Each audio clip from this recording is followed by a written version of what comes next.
Here's how to cut curtain bangs in layers on thin hair. First, create a middle part and then separate the front from the back. Then we'll isolate the back from the crown. So take a horizontal parting all the way around the head and leave the back down.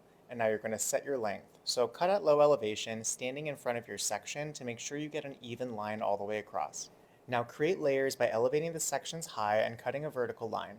Make sure that you see your length drop out before cutting your layers so that you can preserve all the density in the bottom. If you don't see that length drop out, you'll be layering all the way from the bottom, which will actually make the ends look very thin. So by seeing your length drop out, that ensures you keep all of that density and fullness at the bottom so you can have a nice perimeter edge.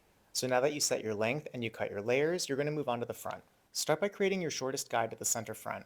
Then you're going to begin cutting round layers on the top. So you want to pull those sections slightly forward to preserve a little bit more length to the back.